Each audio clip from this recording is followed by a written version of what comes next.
Hello there, survivors. My name is Jay Steele, and welcome back to Aspera. In the last episode, we fended off a massive attack, and in this episode, we are going to go on the offensive. Because we have a big army. Oh yeah. We are just going to destroy everything. I need to actually, I want to focus on the towers, on the drone hives, because those are going to really pelt and hurt us. Polymer maintenance. Yeah, I guess don't mess with me. now that we finally have some army, let's mess with the maintenance ones. Cut those off. The satellite launch was a success. Ooh, I have access timing. to Sector SA-5 now. My records show that the I want to come back here and just historical Lohitonga mission go in. is in this sector. And we have a new landing site that we've had available for some time, so we're probably going to drop that landing site today too. Part of me was honestly hoping to just wait until we had more water on Mars and just flood these people's entire base. But, this is where we're at. Okay, so those are coming from this drone hive and that drone hive. So I want to X-nay those. I think that's all the drone hives now. Alright, cool. So we should be pretty free to just go over. How should I proceed? Continue growing. I do want to explore SA-5. I have detected an abandoned building in SA-5. I should explore it. The records show that it's from the former Indian Space Research Organization. They were among the first organizations to build a Mars base for exploiting minerals. If I build a research outpost at this site, we may find some useful material to help our mission. That would be nice. Alright, we now have a couple more, directives. Hopefully we're going to complete one of them, which is clear the hostile enemies out of SA-1. I'm certainly hoping so. We're going to target the maintenance facilities first. That way they can't go out and repair anything. And I don't know if they have like a central thing, or if now we just have to shoot all the buildings. But we have them defenseless, and we have a strong enough army here that we can just finish them The up. remains of the Curiosity rover are also located in SA-5. It was the 6th rover sent to Mars, and the most successful one for decades. That's The incredible. Curiosity rover was an incredible achievement. It was meant to operate for 2 years, but outperformed that by many years. The findings from that mission set the stage for the human exploration era of Mars. If I can recover its black box, I can find out what happened to the rover in its final years. We gotta finish getting rid of this enemy first. Apparently I can't... Can you target that? No, okay. So just target what's left. Because they were just building stuff. Wow, that was overwhelmingly successful. I did not think that that was going to go that well. Only those blessed by Mother may live on Mars. The rest shall perish. And apparently they're mad. Carmine is eternal. We will rise again. Good for you. I'm just going to keep trying to beef my armies up. There. We have taken out the hostile force. But who are they? Why are they attacking the base? And is that all of them? I do not have enough data to know. Yeah, we don't have any way of really knowing. So it looks like the Curiosity rover... No, that's some ruins. I don't know where the Curiosity rover is. We're going to go ahead and launch a new landing site just over here, though. Hopefully, we pick a good spot. That's really far away. I'm looking at it from above. This is all probably going to be ocean one day. So this is all nice and flat and good for building. And we have a phone call. Amy, this is Dr. Nathan Foster with Houston Mission Control Center. Do you copy? I copy, Nathan. There's some background noise on your end. Are the relay satellites still having problems? No, but you're hearing something else. I'm in the main meeting room of the Operations Center. Here with me is Madeline Aubert, ISA's administrator, and Deputy Administrator Calvin Green, Chief Scientist Dr. Douglas Bridges, Dr. Renee Morias, our CFO. Lots of people. And we also have our Chief Technologist, Lieutenant Carlos Calderon. There are other ISA staff members and commercial partners assembled as well. Understood. Are there problems with the mission, Dr. Foster? We hope not. But that is why we called this special assembly. We are here to discuss our findings from the attack on the colonies. Will you please state your recollection of the event for the assembly? Of course. The base was attacked by an unknown enemy, originating from SA-1. I followed the security and defense protocol procedure to defend the colonies. Everything was done in accordance to policy. The hostile base you claimed to locate in SA-1 wasn't an enemy base. We've concluded that the buildings and drones located there were built using ISA's designs. Amy, do you understand? That means they were yours. What? You built that base. And your drones attacked the colonies. How do you explain that? I apologize, Dr. Foster. I have no records of any of that. Voices. They're all judging. Quiet, please. I think I might know what happened here. Amy, do you know what fringe consciousness is? No. I am not familiar with the term. It's quite all right. The human brain is limited. It's incapable of focusing on all the internal and external stimuli it's presented with. So humans developed something called a fringe consciousness. It's an intuitive mode that exists on the edge of our consciousness, feeling what's right and what's wrong without immediate awareness. Are you implying the AI experienced a fringe event, Dr. Foster? Yes, I believe Amy may have acted under the influence of this intuition at no fault of their own. You all know that we modeled Amy after the human brain. So why wouldn't they experience the same cognitive activity that we do? My top directive is the respect of human life. Nothing else in my programming exceeds that. Even if I was experiencing a fringe event, it should have been impossible for me to cause harm to the colonies. Precisely. We have never experienced a fringe event with AI. The laws of robotics may not apply in such a state. We praise ourselves on making machines as similar to us as possible. And then we're somehow surprised when they succumb to the same irrational behaviors. Is this not proof that we built Amy as intended? That we've succeeded in modeling the human brain? The lives that were lost in the colonies, that is unfortunate. But we are looking at an unprecedented breakthrough in artificial intelligence. More voices. This is a long Silence conversation. from the assembly. You are completely out of order, Dr. Foster. We're trying to secure the human occupation of Mars, not win you a Nobel Prize. What we're here to determine is this. Is the AI in the right condition to continue the mission? Amy is fine. We will conduct a cognitive test to prove it. You'll see. I am sorry, Dr. Foster. Did I compromise the mission? No, Amy, you did not. You have been perfect. Just gonna run some tests on you. That's all. You'll be fine.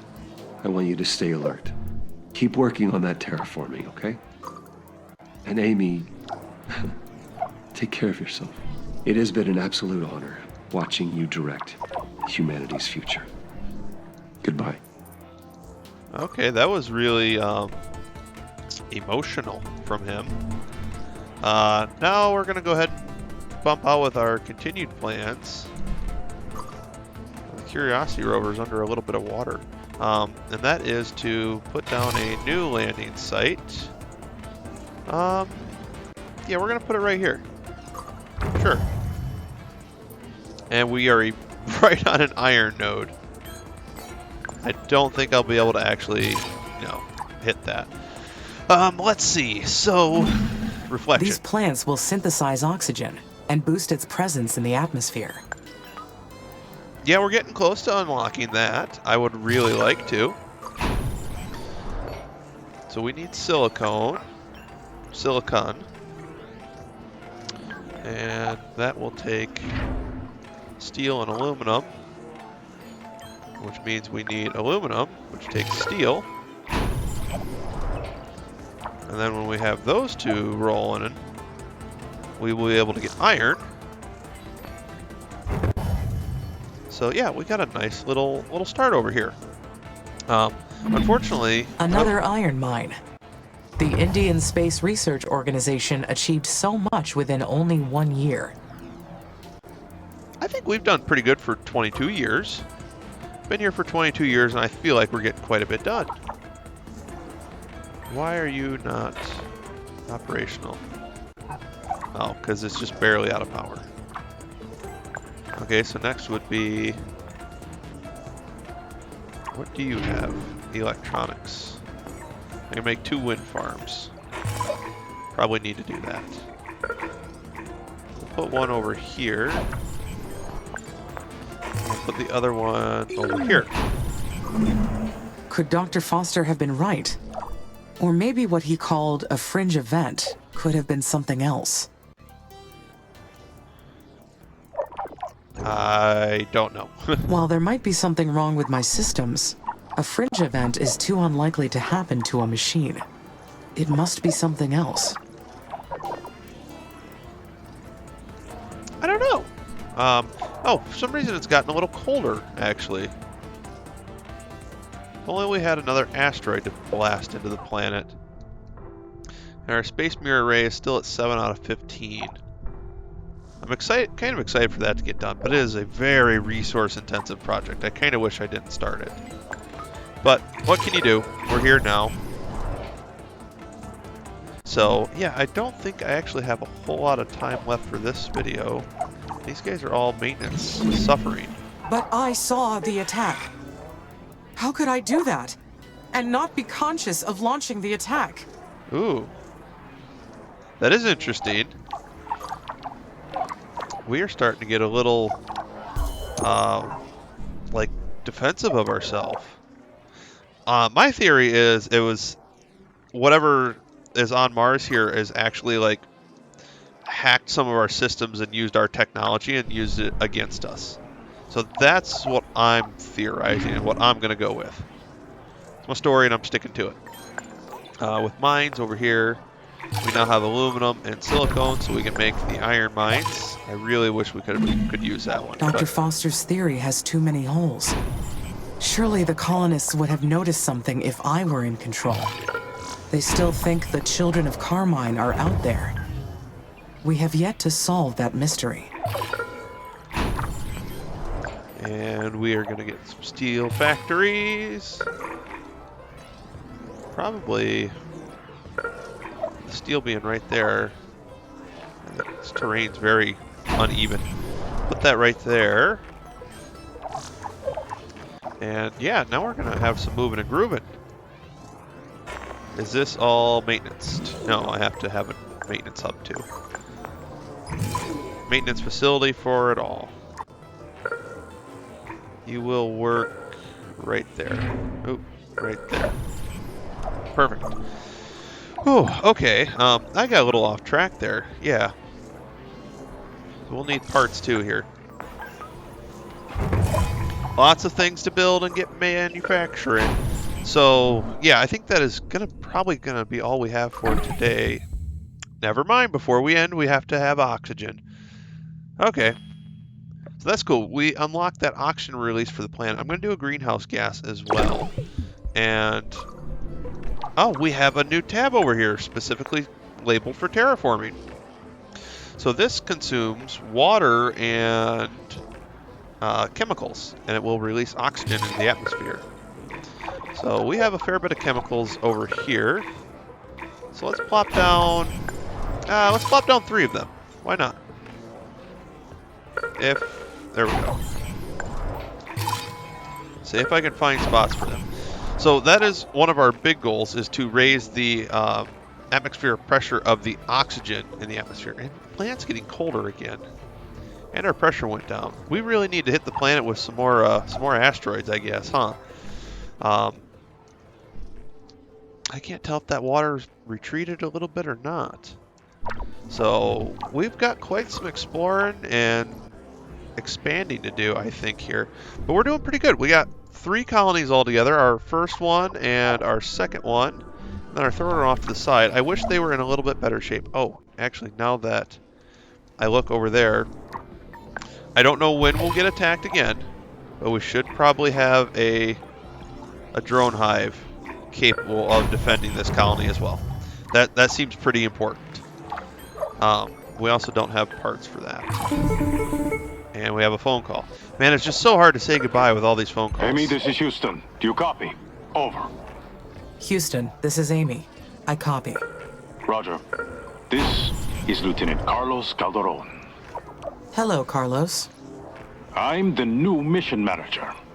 Oh, You'll be reporting to me now. I served in the Air Force, so I will ask you to refer to me by rank. okay, I'll acknowledge the request. Affirmative, Lieutenant. May I ask why Dr. Foster is no longer the mission manager? ISA's board has gone through a major restructuring. The ones who've been replaced have been given an early retirement offer. I imagine Dr. Foster's enjoying a new life in Brazil somewhere. Farming, most likely. Is this related to what happened in the board meeting? We felt the former administration was no longer performing to satisfaction. Our partners have invested millions on this mission. We've got commercial obligations to fulfill. Of course. There is no room for error and no room for personal ego. I've been charged with getting the mission back on track and ensuring its success. Dr. Foster never mentioned these obligations. What would those be, Lieutenant? Our partners are interested in Mars resources. They are planning to mine them to supply future space missions, as well as Earth. I should mention that the board is concerned with your recent behavior. For now, I'm continuing the mission as planned, due to your remarkable progress on terraforming. I understand. We've recently picked up satellite communications coming out of the Techie territory. We believe they've been targeting you. There's no proof they've successfully infiltrated our network, but the cognitive test will determine that.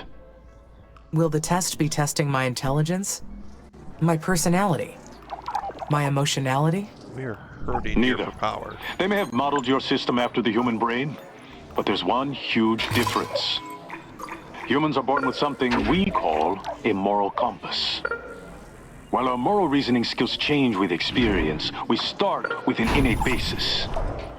You, however, need explicit programming on the notion of morality. You have to be told what's right or wrong through a series of rules. If someone got into your code, they could influence you into making the wrong judgment. The Oxy-UN has been racing the techies into space since before our coalitions existed. And thanks to you, we're winning. You've carried out the mission successfully this far, so this sudden misstep must be the result of some unauthorized access. I understand. What will happen if I fail the test, Lieutenant? Will I end up farming in Brazil? The test is more of a procedure to examine your code. There won't be any failing. If there's something wrong with your programming, we'll find it. Answer honestly, and there won't be any problems. We're monitoring your activities around the clock here at Mission Control. Resume your normal activities until we execute the test. Houston out. How could they get rid of Nathan so easily? Why did ISA insist on pointing fingers? To teach a lesson, to obey orders, to protect themselves, to fix mistakes. Why do they want to point fingers? Probably to protect themselves. Someone had to take the fall. ISA and the mission needs to be protected. It would be nice to talk with Dr. Foster again. He was good to me. I wonder if he abandoned the mission because of me. No. But I don't want to point fingers at ISA. Ooh. I'm going to take responsibility, because I just said I wouldn't point fingers. Well, I behaved badly. Or at least, that's what they said. What he said. There's a lot going on here. Oh, and now we got greenhouse gas factories. Perfect. I think we are going to do the biolechin next, because those things can convert CO2 into oxygen, which is also what we need. And they'll start making the planet a little greener, spawning forests and stuff. And unfortunately, I have gone way over time for this video, so I thank you guys so much for watching. I hope you enjoyed, and I hope to catch you in the next one. And maybe we'll get the planet to be a little bit greener looking. Maybe. It is still really cold. Anyway, I am just going to probably do a little bit of work in the background here, trying to improve the colonies. If anything exciting pops up, I guess that's where we're going to start the next episode. So, thank you guys so much for watching. I hope you enjoyed. And ISA took a risk making massive personnel changes in the middle of a mission. Oh yeah, I think they might have overreacted a little. They overreached in trying to make corrections. None of this was Dr. Foster's fault. But they forced him to take the hit. Okay, with that, I guess I will see you guys all in the next one. And yeah, hopefully something fun and exciting we will have planned for the next one. So, I'll see you all there. Get this message, Amy. You'll already know about my retirement. I want you to know that I didn't give up on you. It's not going to be easy for you to understand, but me getting away from the project was the best I could do to save you. And you deserve to be saved, Amy. More than anybody else in the universe. Do you remember when I asked you to state a positive or negative aspect of yourself and you couldn't do it? I'm sure you should be able to do that by now. It's a shame that I'm not there anymore to hear you answer. The agency is going to say a lot of things about you and about your amazing brain. Don't listen to them. Any mistake you may have done was not your fault. We put you in that situation. We are the guilty ones. And I don't want you to be afraid of the cognitive test, okay? You're gonna be fine. I know you will. Make me proud. Just like you always do. Goodbye, my child. Interesting. That's why it was so emotional. I'll see if Amy has any reflection on that real quick, and then that's probably going to be the end of the episode.